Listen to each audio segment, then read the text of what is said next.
नमस्कार दोस्तों, आपका स्वागत है एसएनडी सोशियोलॉजी क्लासेस पर। और मैं आशा करता हूं कि आप लोगों की तैयारी अच्छी चल रही होगी, क्योंकि अब पेपर 1 महीना और बचा है पीजीटी का। और हम जो क्वेश्चन कर रहे हैं यह यूपीजीआईसी का है। तो सब्जेक्ट ही तो यह प्रश्न रिपीट होते रहते हैं हर पेपर में, इधर से उधर। कभी जीआईसी का प्रश्न पीजीटी में, पीजीटी का प्रश्न असिस्टेंट प्रोफेसर में, असिस्टेंट प्रोफेसर का प्रश्न पीजीटी में। ऐसे हमेशा प्रश्न रिपीट ट्रांसफ़र होते रहते हैं। तो ऐसा नहीं है कि जो जीआईसी का पेपर है वह पीजीटी में उसके प्रश्न नहीं आएंगे।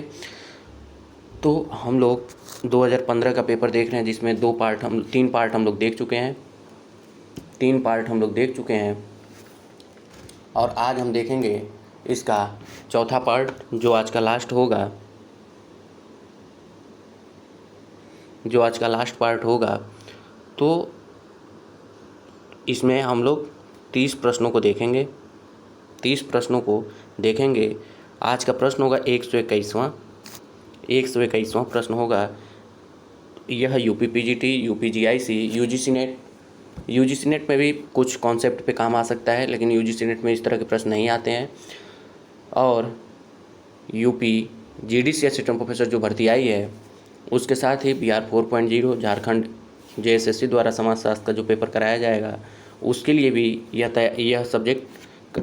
क्लास कारगर होगी। और तो आज हम लोग शुरू करते हैं। पहला प्रश्न है आज का पहला प्रश्न है, निम्नांकित में किसने समाज में आदर्श शून्यता की दशाओं और कारणों की व्याख्या की है? ऑप्शन ए है ब्रिस्टेट, ऑप्शन बी है दुर्खिम, ऑप्शन सी है बोगार्डस, ऑप्शन डी है डेविस।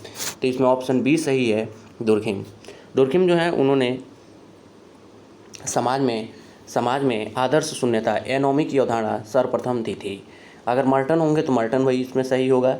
दोनों लोगों ने दिया था, लेकिन सबसे पहले दुर्खिम ने आदर्श शून्यता या एनोमी की अवधारणा दी थी। और उन्होंने कहा था कि जो एनोमी है, आदर्श शून्यता है, या विसंगति जो है, वह समाज के विघटन में महत्वपूर्ण भूमिका निभाता है। इसी के साथ दुर्खिम जो है उन्होंने द मोरल एजुकेशन नामक पुस्तक लिखी थी। उसके आगे इन्होंने सामाजिक तथ्यों की अवधारणा दी थी। सामाजिक तथ्य की 4 विशेषताएं बताई थी: बाह्यता, अमूर्तता,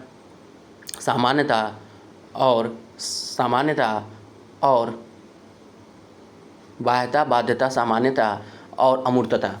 यह 4 इन्होंने उसकी विशेषताएं बताई थी। 3 विशेषताएं हमेशा पूछी जाती हैं: बाह्यता, बाध्यता और सामान्यता। इसी के साथ दुर्खिम जो है वह समाजशास्त्र में प्रत्यक्षवाद की अवधारणा दिए थे।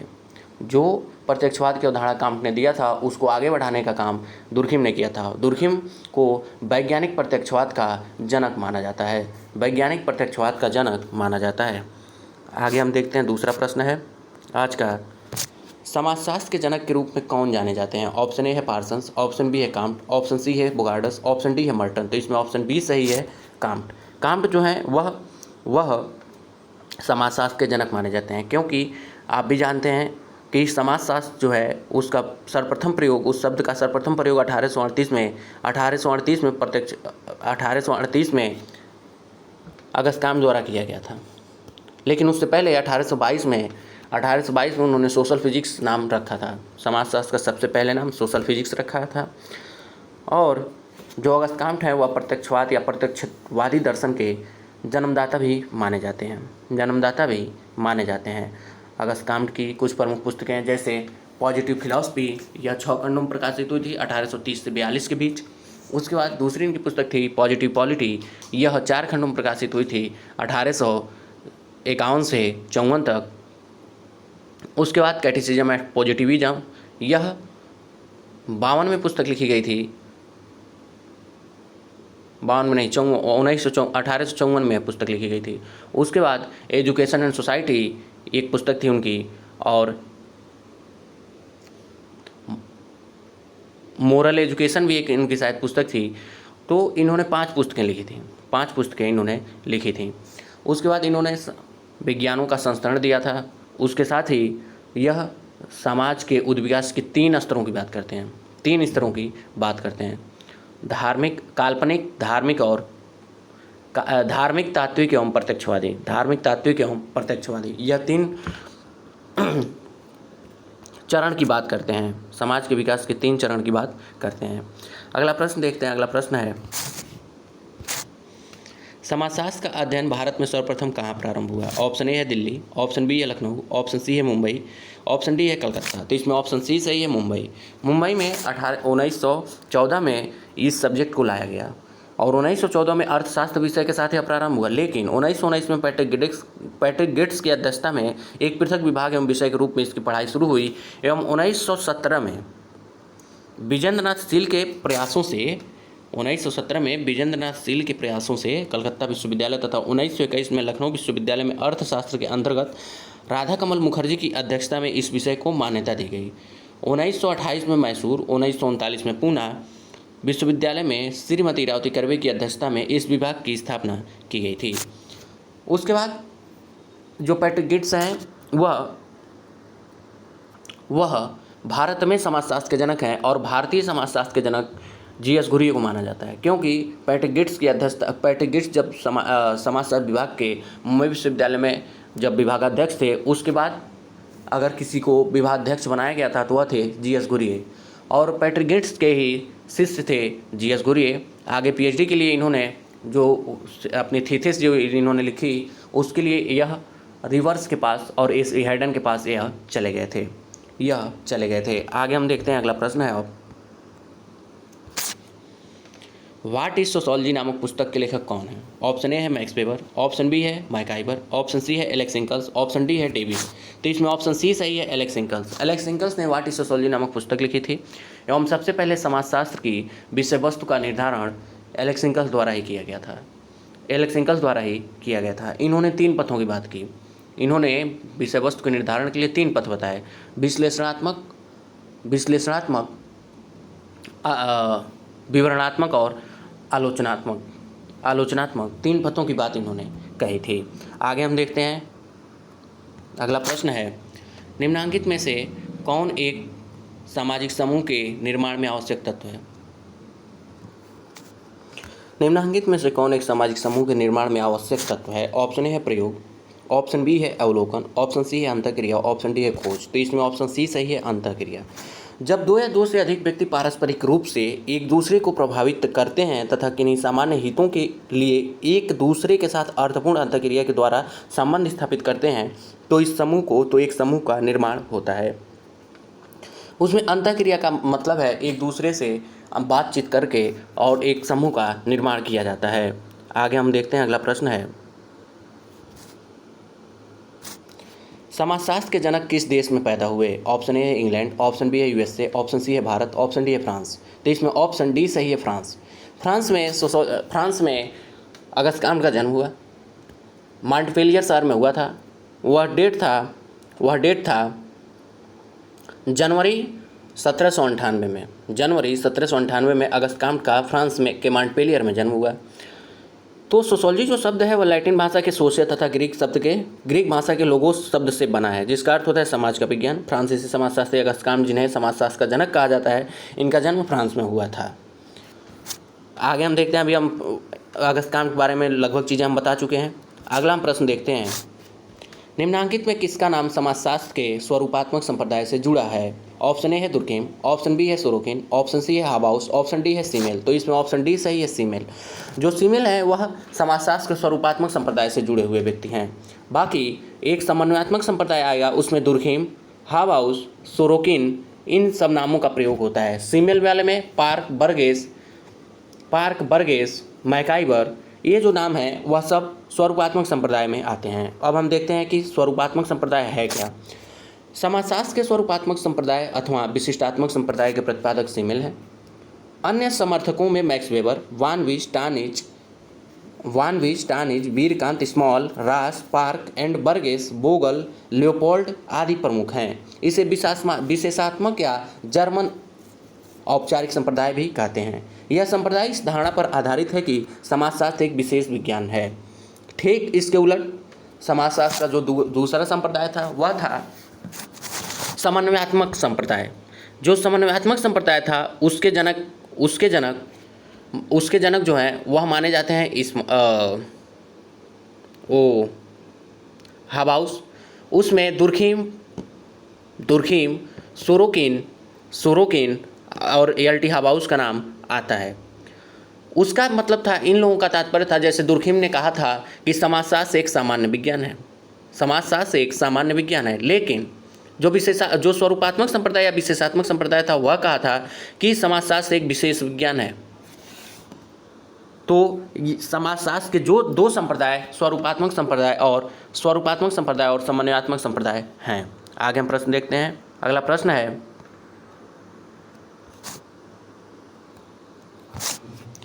किसने सामाजिक समूहों का वर्गीकरण ऊर्ध्व और क्षैतिज में किया है? ऑप्शन ए है कूले, ऑप्शन बी है समनर, ऑप्शन सी है आगवन, ऑप्शन डी है मिलर। तो इसमें ऑप्शन डी सही है, एच मिलर। एच मिलर जो है उन्होंने सामाजिक समूहों को सामाजिक समूह का वर्गीकरण करने के लिए सामाजिक समूह का वर्गीकरण दो भागों में किया है। पहला था ऊर्ध्व सामाजिक समूह एवं दूसरा क्षैतिज सामाजिक समूह। आगे हम प्रश्न देखते हैं। इसमें कुछ खास नहीं है, बस उसमें इतना ही पूछा जाता है। आगे हम प्रश्न देखते हैं, निम्नांकित में किसने सर्वप्रथम परिस्थिति और भूमिका की अवधारणाओं का प्रयोग किया है? ऑप्शन में ए है मर्टन, ऑप्शन बी है पार्सन्स, ऑप्शन सी है लिंटन और ऑप्शन डी है रेडफील्ड। तो इसमें ऑप्शन सी सही है, लिंटन। ऑप्शन सी लिंटन है, इन्होंने सर्वप्रथम परिस्थिति और भूमिका की अवधारणा को दिया था। लेकिन परिस्थिति समूह का सर्वप्रथम प्रयोग वेबर द्वारा किया गया एवं भूमिका का सर्वप्रथम प्रयोग नाइडल द्वारा किया गया था। लेकिन इन दोनों का संयुक्त रूप से परिस्थिति एवं भूमिका की अवधारणा सर्वप्रथम लिंटन द्वारा दिया गया। इसी के साथ जो परिस्थिति है और जो भूमिका है, भूमिका का गतिशील पहलू है, यह लिंटन ने परिभाषित किया था। आगे हम देखते हैं। अगला प्रश्न है, परिस्थिति समूह शब्द का प्रतिपादन किसने किया? ऑप्शन ए है मर्टन, ऑप्शन बी है पार्सन्स, ऑप्शन सी है लिंटन और ऑप्शन डी है रेडफील्ड। तो इसमें ऑप्शन कोई नहीं सही है, क्योंकि अभी मैं ऊपर वाले प्रश्न में बताया कि परिस्थिति समूह का सर्वप्रथम प्रयोग वेबर द्वारा किया गया था। लेकिन आयोग ने इस प्रश्न में ऑप्शन सी को माना था, लिंटन को माना था, जो कि गलत है। मैक्स वेबर ने सामाजिक स्तरीकरण के एक महत्वपूर्ण तत्व के रूप में परिस्थिति समूह की अवधारणा का प्रयोग किया है। परिस्थिति समूह से वेबर का तात्पर्य ऐसे समूहों से है जिनमें सकारात्मक और नकारात्मक समान सूचक मानदंडों और समान जीवन शैली के आधार पर विभेद किया जाता है, जैसा कि हमें प्रजातीय और जातीय समूहों में देखने को मिलता है। भारत की जातियां मैक्स वेबर की दृष्टि में परिस्थिति समूह ही हैं, यह कहना था मैक्स वेबर का। आगे हम देखते हैं। अगला प्रश्न है, निम्नांकित में किसने विज्ञानों का अनुक्रम प्रस्तुत किया? मैं अभी जब कांट को बताया तो वहाँ बताया था। तो ऑप्शन ए है साइमन, ऑप्शन बी है कांट, ऑप्शन सी है मैक्स वेबर, ऑप्शन डी है पार्सन। तो इसमें ऑप्शन बी सही है, कांट जो ने सामाजिक विज्ञानों का अनुक्रम प्रस्तुत किया था। कांट के अनुसार विज्ञानों का अनुक्रम निम्न है: गणित शास्त्र, खगोल शास्त्र, भौतिक शास्त्र, रसायन शास्त्र, जीव शास्त्र और समाजशास्त्र। सबसे लास्ट में इन्होंने समाजशास्त्र को रखा। मैं यहाँ कुछ बताना चाहता हूँ। जो अगस्त कांट का यह सामाजिक विज्ञानों का या विज्ञानों का संस्करण था, इसे इन्होंने दो नियमों पर आधारित माना था: घटती हुई समानता एवं बढ़ती हुई जटिलता का क्रम, और दूसरा था घटती हुई निर्भरता का क्रम। घटती हुई निर्भरता का क्रम का तात्पर्य है, जैसे जो घटती हुई निर्भरता का क्रम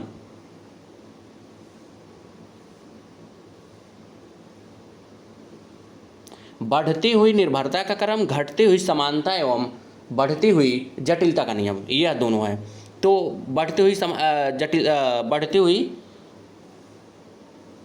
निर्भरता, जैसे गणित शास्त्र यह किसी पर निर्भर है नहीं। इसके आगे जो खगोल शास्त्र वह गणित शास्त्र पर निर्भर है, क्योंकि गणित शास्त्र के कुछ सूत्रों का प्रयोग करके ही खगोल शास्त्र में अध्ययन किए जाते हैं, गणना किया जाता है।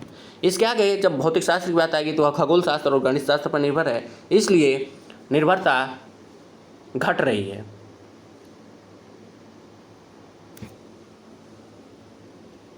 निर्भरता बढ़ रही है।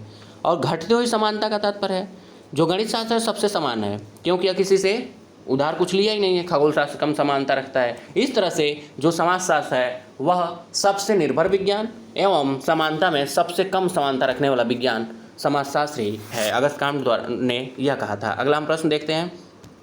अगला प्रश्न है, समाज के सावयवी उद्विकास का विवेचन निम्नांकित में से किसने किया है? ऑप्शन ए है मैकाइवर, ऑप्शन बी है मार्क्स, ऑप्शन सी है स्पेंसर, ऑप्शन डी है पार्सन्स। तो इसमें ऑप्शन सी सही है, स्पेंसर। जो स्पेंसर है उन्होंने समाज के सावयवी उद्विकास का विवेचन किया था, क्योंकि समाज के सावयवी विकास का विवेचन स्पेंसर ने किया है। उनका मानना है कि सावयव की भांति समाज का भी क्रम विकास सरल से जटिल रूप में होता है और सावयव की भांति समाज में भी कार्यों का विभाजन और संरचना के विभिन्न अंगों में अंतर संबंध और निर्भरता देखने को मिलती है। इसके आगे इन्होंने कहा, उन्होंने समाज और सावयव के बीच 8 बुनियादी समानताओं का उल्लेख किया है।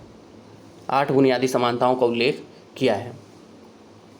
जो स्पेंसर हैं वह सामाजिक उद्विकास के जनक माने जाते हैं। वह डार्विन से प्रभावित थे। डार्विन ने जैविक उद्विकास का सिद्धांत दिया था। सेम उसी के आधार पर स्पेंसर ने सामाजिक उद्विकास का सिद्धांत दिया।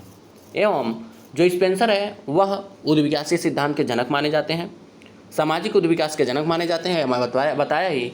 इसके साथ ही उन्होंने कहा था, जो उपयुक्त स्थापित नहीं हो सकता उसे रहने का अधिकार नहीं है। जो उनके कहने का मतलब था, जो प्रकृति के परिवर्तनों को नहीं झेल सकता या सहन नहीं कर सकता वह समाज में रहने के लायक नहीं है। इसके साथ ही स्पेंसर पहले व्यक्ति थे जिन्होंने संस्था शब्द का प्रयोग अपनी पुस्तक में किया था। एवं समाजशास्त्र नाम से कोई पहली पुस्तक लिखी गई थी, the first principle of sociology, यह पुस्तक स्पेंसर ने ही लिखी थी। समाजशास्त्र नाम से पहली लिखित पुस्तक वही है। इतना ही इनसे पूछा जाता है। आगे हम अब अगला प्रश्न देखते हैं। प्रश्न है, निम्नांकित में किसने आदर्श प्रारूप को एक विधि के रूप में विकसित किया था? ऑप्शन ए है काम्ट, ऑप्शन बी है डेविस, ऑप्शन सी है पार्सन्स, ऑप्शन डी है वेबर। तो इसमें ऑप्शन डी सही है, वेबर। वेबर ने आदर्श प्रारूप को एक विधि के रूप में विकसित किया। इस अवधारणा को वेबर ने सर्वश्रेष्ठ डिल्थे और सीमिल से ग्रहण किया था। आदर्श प्रारूप सामाजिक घटना या क्रिया के अति महत्वपूर्ण पक्षों का निरूपक है। जैसे कि जो आदर्श प्रारूप है उसको कहाँ से वेबर ने लिया था? डिल्थे से एवं सीमिल से लिया था। जो आदर्श प्रारूप है वह एक ब्लूप्रिंट है, किसी कार्य का, किसी शोध का, किसी रिसर्च का ब्लूप्रिंट, यह मैक्स वेबर ने कहा था। आगे हम देखते हैं। अगला प्रश्न है, निम्नांकित में कौन से समाजशास्त्री ने जाति का विस्तृत अध्ययन किया? ऑप्शन ए है आर.के. मुखर्जी, ऑप्शन बी है जी.एस. घुरिये, ऑप्शन सी है के.एम. कपाड़िया, ऑप्शन डी है ए.आर. देसाई। तो इसमें ऑप्शन बी सही है, जी.एस. घुरिये। जी.एस. घुरिये ने जाति का विस्तृत अध्ययन किया एवं जाति की 6 विशेषताओं का उल्लेख किया।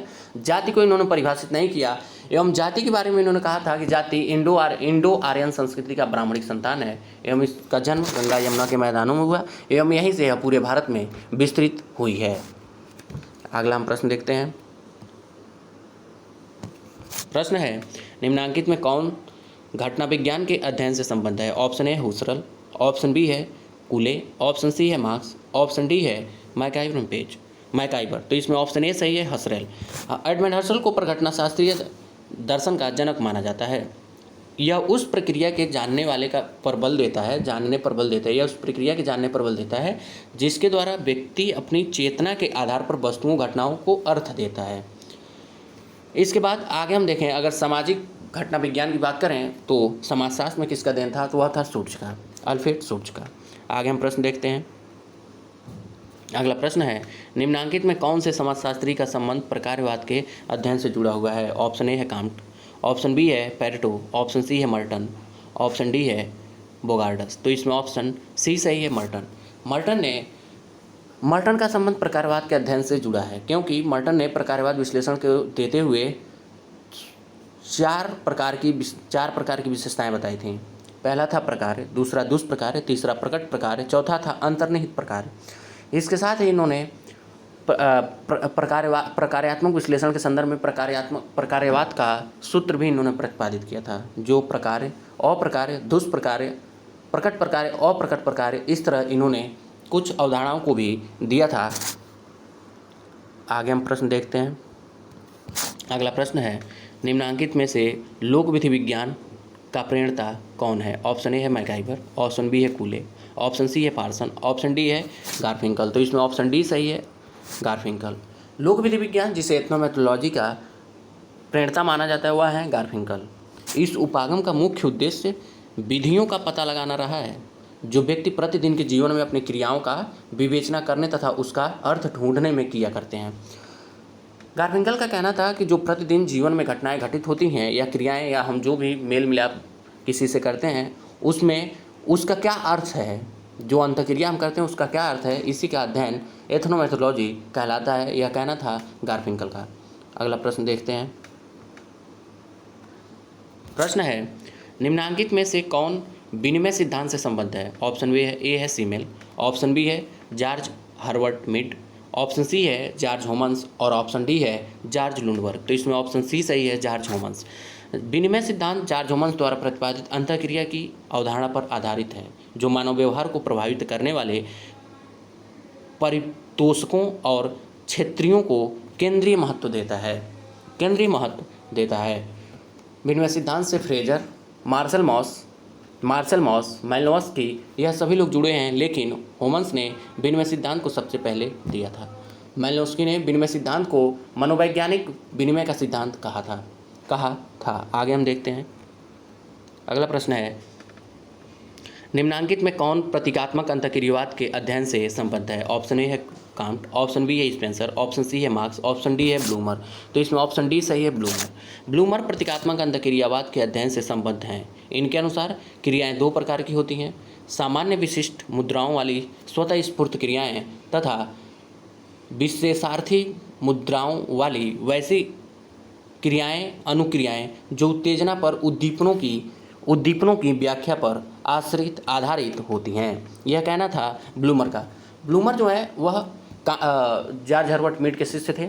जॉर्ज हर्बर्ट मीड ने प्रतीकात्मक अंतःक्रियावाद शब्द दिया था, लेकिन एक अवधारणा के रूप में इसे ब्लूमर ने दिया था। लेकिन कई जगह प्रश्न में जो आयोग द्वारा पूछे गया है उसमें पूछा है प्रतीकात्मक अंतःक्रियावाद की अवधारणा किसने दी थी, तो उसमें मीड माना गया है।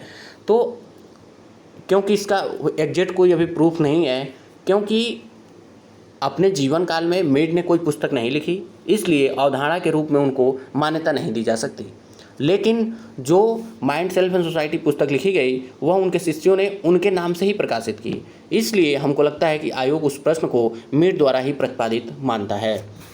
अवधारणा प्रतिपादित मानता है। तो इसमें कंट्राडिक्शंस की स्थिति में अगर दोनों में ऑप्शन हो तो उसमें हम मीड को ही चुनेंगे। तो प्रतीकात्मक अंतःक्रियावाद की जो अवधारणा है उसे मीड ने ही दिया था, क्योंकि माइंड सेल्फ एंड सोसाइटी जो पुस्तक थी वह 1934 में आई थी और 1933 में जॉर्ज हर्बर्ट मीड की मृत्यु हो चुकी थी। तो उनके शिष्यों के द्वारा, जिसमें ब्लूमर प्रमुख शिष्य थे, इनके ही अथक प्रयासों से उस पुस्तक को प्रकाशित किया गया और उस पुस्तक का जो प्रकाशन था वह जीएच मीड के नाम से ही रखा गया था। अगला प्रश्न देखते हैं, निम्नांकित में कौन अभिजात वर्ग के परिभ्रमण सिद्धांत से संबंधित है? ऑप्शन ए है मर्टन, ऑप्शन बी है पेरेटो, ऑप्शन सी है डेविस, ऑप्शन सी है डेविस, ऑप्शन डी है वेबलेन। तो इसमें ऑप्शन बी सही है, पेरेटो ने अभिजात वर्ग के परिभ्रमण का सिद्धांत दिया था। पेरेटो ने कहा था कि जो राजनीतिक लोकतंत्र है उसमें दो तरह के लोग पाए जाते हैं। पहला शेर जो शासन करता है, लोमड़ी किसी न किसी स्थिति में उस शासन सत्ते से व्यक्ति को हटाकर उस पद को या उस कुर्सी को हथियाना चाहती है, जो चतुर और चालाक होती है। आगे हम देखते हैं, पेरेटो अभिजात वर्ग के परिभ्रमण सिद्धांत से संबंधित हैं। संभवतः पेरेटो पहले व्यक्ति थे जिन्होंने एलिट शब्द का प्रयोग किया। इस अर्थ में किया गया एलिट समाज एक ऐसे थोड़े से श्रेष्ठ जन होते हैं जो अधिसंख्य व्यक्तियों पर शासन करते हैं। ये एलिट बदलते रहते हैं, मतलब अभिजन बदलते रहते हैं। जैसे लोकतंत्र की बात है, यह वर्ग स्थायी नहीं होता, इसमें ऊपर नीचे जाने का क्रम निरंतर चलता रहता है। बदलाव की इस प्रक्रिया को ही पेरेटो ने अभिजन परिभ्रमण का सिद्धांत कहा है। आगे हम प्रश्न देखते हैं। अगला प्रश्न है, निम्नांकित में से कौन सामाजिक नियंत्रण के अध्ययन से जुड़ा है? ऑप्शन ए है रॉस, ऑप्शन बी है मार्क्स, ऑप्शन सी है वेबलेन, ऑप्शन डी है पेरेटो। तो इसमें ऑप्शन ए सही है, रॉस। अमेरिकन समाजशास्त्री ई ए रॉस पहले व्यक्ति थे जिन्होंने सामाजिक नियंत्रण पर 1901 में अपनी पुस्तक सोशल कंट्रोल में व्यवस्थित विचार व्यक्त किया था। इसके आगे कूले ने एक पुस्तक लिखी थी सोशल ऑर्डर ब्रिस्टीट की थी, लेकिन अभी मुझे नहीं याद आ रहा है कूले की पुस्तक, मैं आगे बताऊंगा। वह 1902 में लिखी गई थी और उस पुस्तक में भी कूले द्वारा सामाजिक नियंत्रण की व्याख्या की गई थी। आगे हम प्रश्न देखते हैं।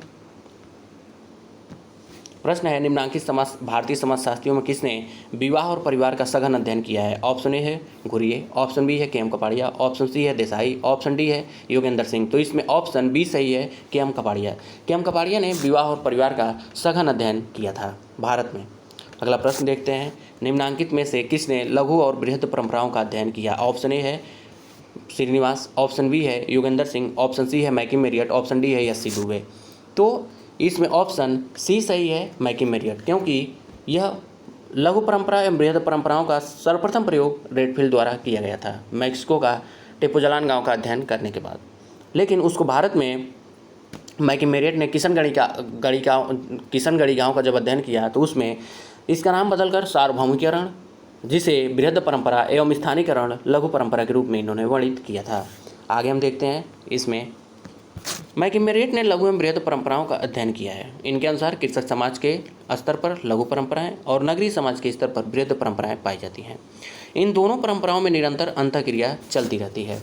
अगला प्रश्न है, निम्नांकित में से किसने जाति का एक बंद वर्ग के रूप में वर्णन किया है? ऑप्शन ए है मुखर्जी, आर.के. मुखर्जी, राधा कमल मुखर्जी, ऑप्शन बी है डी.पी. मुखर्जी, ऑप्शन सी है डी.एन. मजुमदार, ऑप्शन सी है डी.एन. मजुमदार, ऑप्शन डी है ए.आर. देसाई। तो इसमें ऑप्शन सी सही है, डी.एन. मजुमदार। डी.एन. मजुमदार ने जाति को एक बंद वर्ग के रूप में देखा था, बेबर ने इसी शब्द को जाति को एक बंद व्यवस्था के रूप में देखा था। डी.एन. मजुमदार का कहना था कि जाति एक बंद वर्ग है, क्योंकि जिस व्यक्ति जिस जाति में जन्म लेता है आजीवन उसी जाति का सदस्य बनकर वह मर जाता है। अगला प्रश्न देखते हैं, निम्नांकित में किसने संस्कृतिकरण की अवधारणा को प्रस्तुत किया था? मैं इस पेपर को हल करवाते हुए कम से कम 4 बार बता चुका हूँ कि इस प्रश्न का उत्तर क्या होगा। ऑप्शन ए है योगेंद्र सिंह, ऑप्शन बी है टी.के. उमन, ऑप्शन सी है एम.एन. श्रीनिवास, ऑप्शन डी है बी.आर. चौहान। तो इसमें ऑप्शन सी सही है, एम.एन. श्रीनिवास। एम.एन. श्रीनिवास की अवधारणा का प्रतिपादन, संस्कृतिकरण की अवधारणा का प्रतिपादन एम.एन. श्रीनिवास ने किया। संस्कृतिकरण वह प्रक्रिया है जिसके अंतर्गत कोई निम्न हिंदू जाति या कोई अन्य जनजाति अथवा समूह किसी उच्च जाति की दिशा में अपने रीति रिवाज, कर्मकांड, विचारधारा और जीवन पद्धति को बदल लेती है, उसे संस्कृतिकरण कहते हैं। संस्कृतिकरण के साथ आधुनिकीकरण, पश्चिमीकरण की अवधारणा श्रीनिवास ने ही दिया था और संस्कृतिकरण की अवधारणा का अध्ययन करते समय इन्होंने मैसूर के कुर्ग जाति का अध्ययन किया था।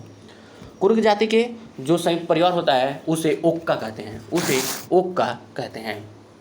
अगला हम प्रश्न देखते हैं,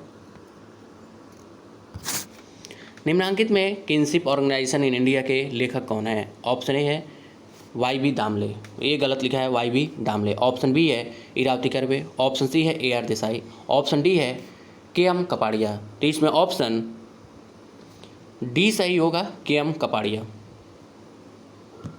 नहीं, किनशिप ऑर्गेनाइजेशन इन इंडिया यह 1953 पुस्तक इरावती कर्वे की है। इरावती कर्वे की यह पुस्तक है 1953 में लिखी गई थी। इनके अन्य प्रमुख कृतियाँ निम्न हैं, हिंदू सोसाइटी 1961 में, और द युगांता नामक पुस्तक भी इन्होंने लिखी थी। एंड ऑफ यूपोक, क्योंकि इसमें महाभारत के कुछ चरित्रों का उल्लेख किया गया था। अगला हम प्रश्न देखते हैं, निम्नांकित में किसने मेथड इन सोशल रिसर्च पुस्तक लिखी थी? ऑप्शन ए है लुंडबर्ग, ऑप्शन बी है गुड एवं हार्ट, ऑप्शन सी है पी.वी. यंग, ऑप्शन डी है कार्ल पियर्सन एवं यस सुसलर। तो इसमें ऑप्शन बी सही है, गुड एवं हार्ट ने मेथड इन सोशल रिसर्च नामक पुस्तक लिखी थी। अगला प्रश्न देखते हैं, किसी सामाजिक अध्ययन में कौन एक आवश्यक है? दिन प्रतिदिन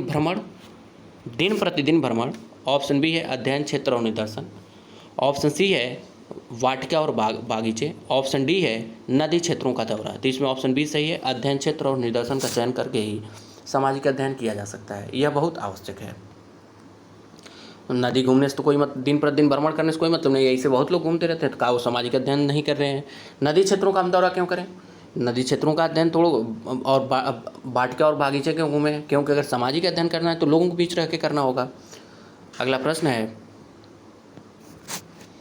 किस वर्ष महिलाओं के विरुद्ध हिंसा निरोधक संबंधित अधिनियम पारित हुआ? ऑप्शन ए है 1975, ऑप्शन बी है 1995, ऑप्शन सी है 2005, ऑप्शन डी है 2011। तो इसमें ऑप्शन सी सही है 2005। वर्ष 2005 में महिलाओं के विरुद्ध हिंसा निरोधक संबंधित अधिनियम पारित हुआ। इसके अंतर्गत शारीरिक, लैंगिक, मौखिक, भावनात्मक और आर्थिक दुर्व्यवहार को सम्मिलित किया गया है। अभी तक इस कानून का सबसे दुर्भाग्य रहा कि इस कानून को उतना जागरूकता के साथ लोगों के पास पहुंचाया नहीं गया। इसलिए इस कानून से संबंधित जो भी अभी भी महिलाएं जिनके साथ घरेलू दुर्व्यवहार होता है या घरेलू हिंसा अधिनियम होता है, घरेलू हिंसा होता है, वह पुलिस के पास या उनको जानकारी ही नहीं है कि मुझे क्या क्या अधिकार मिले हुए हैं, तो इसका वो लोग विरोध नहीं कर पाती हैं। अब आज का लास्ट प्रश्न है इस 2015 के पेपर का, जीआईसी का। भारतीय संविधान की किन धारणाओं के अंतर्गत अनुसूचित जातियों एवं जनजातियों को आरक्षण प्रदान किया गया? ऑप्शन ए है